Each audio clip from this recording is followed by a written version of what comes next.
Alhamdulillahilladzi an'amana bi ni'matil iman wal islam. Nashhadu an la ilaha illallah wahdahu la syarika lah wa nashhadu anna Muhammadan abduhu wa rasuluh. Nusalli wa nusallim ala nabiyyina al-karim nabiyyina Muhammadin wa ala alihi wa sahbihi ajma'in, amma ba'd. Ma'asyiral muslimin, ingatlah kembali bahwa kita akan meninggalkan dunia ini untuk selama-lamanya. Kullu nafsin dha'iqatul maut.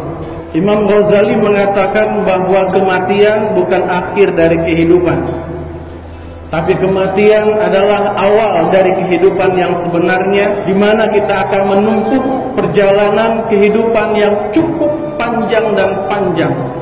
Pepatah Arab mengatakan, man arafa bu'das safari fasta'idda. Siapa yang tahu jauhnya perjalanan yang akan dia tempuh, maka dia harus bersiap-siap dengan bekal yang cukup untuk perjalanan tersebut. Sudah cukupkah sampai saat ini bekal yang kita kumpulkan untuk menuju kampung akhirat kita?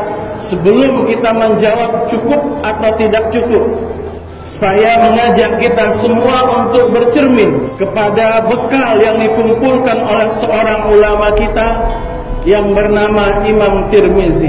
Imam Tirmizi, ma'asyiral muslimin, di akhir-akhir kehidupannya, di usianya yang 70 tahun, dia menangis dan terus menangis sampai tangisannya membuat matanya buta. Dan dia wafat dalam kondisi matanya buta. Sebelumnya orang-orang bertanya kepada sang imam, wahai imam, apa yang membuat anda terus menangis dan menangis dan menangis sampai akhirnya mata anda buta?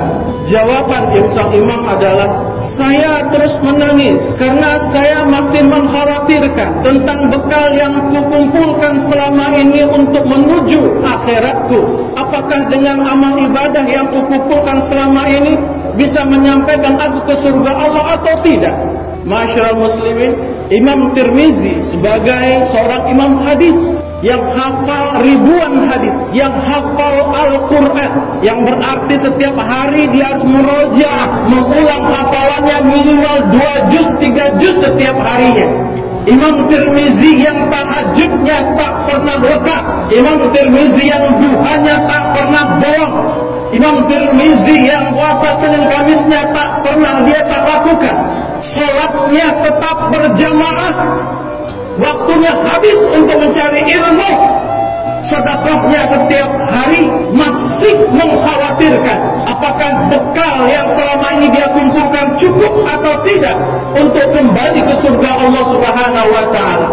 Kira-kira seberapa bekal yang sudah kita kumpulkan dibanding dengan sang Imam Tirmizi tersebut? Apakah kita hafal Al-Quran? Apakah kita rutin membaca Al-Quran? Bagaimana dengan tahajud kita, salat duha kita, puasa sunat Senin Kamis kita, sedekah kita, salat fardu kita? Apakah terus berjamaah atau tidak?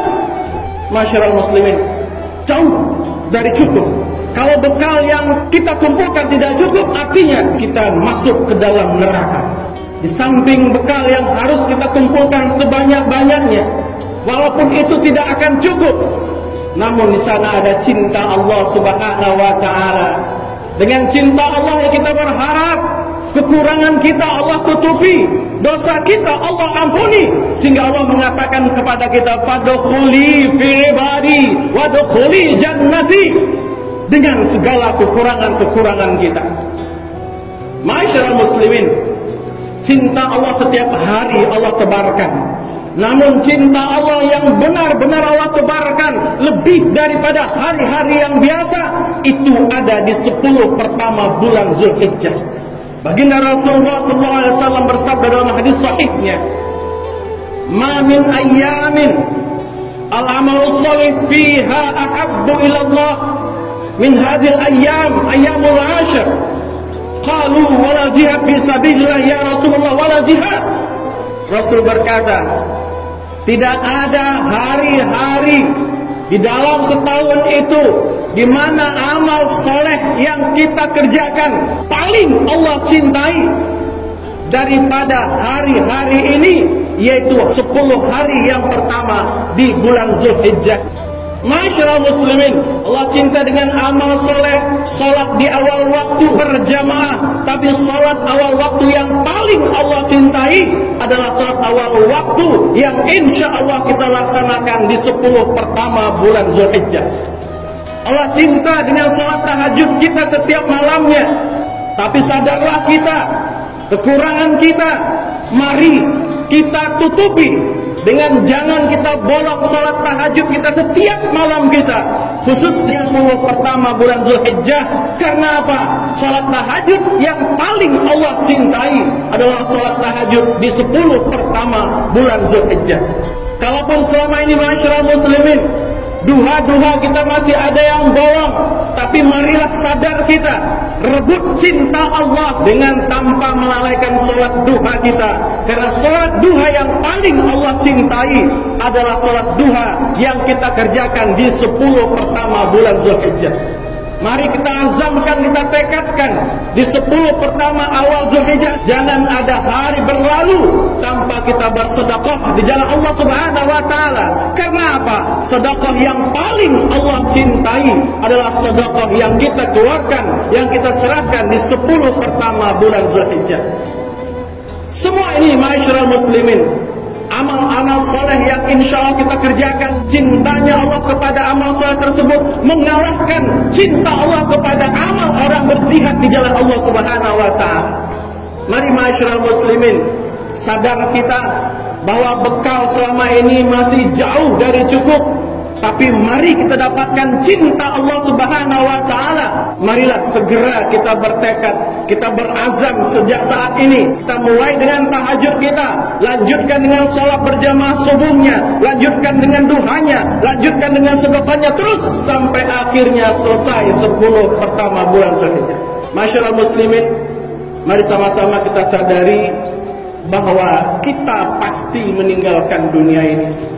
Jangan terlalu sibuk mengejar kehidupan dunia sehingga terlalu capek tak mampu bangun tahajud. Jangan terlalu sibuk mengejar kehidupan dunia sehingga lalai melaksanakan sholat duha. Jangan terlalu sibuk mengejar target-target dunia sehingga sholat 5 waktu kita tunda. Mari masyarakat muslimin, yang lalu bilang berlalu, tapi rebutlah cinta Allah, khususnya di 10 pertama bulan Zulhijjah. Di situ ada cinta Allah Subhanahu wa ta'ala yang Allah tebarkan selebar-lebarnya, di mana amal soleh apapun yang kita kerjakan itu adalah amal soleh yang paling Allah cintai, mengalahkan jihad di jalan Allah Subhanahu wa ta'ala. Mudah-mudahan kita semua termasuk orang-orang yang maksimal beramal soleh di bulan Zulhijjah, sehingga Allah memberikan cintanya kepada kita, insya Allah.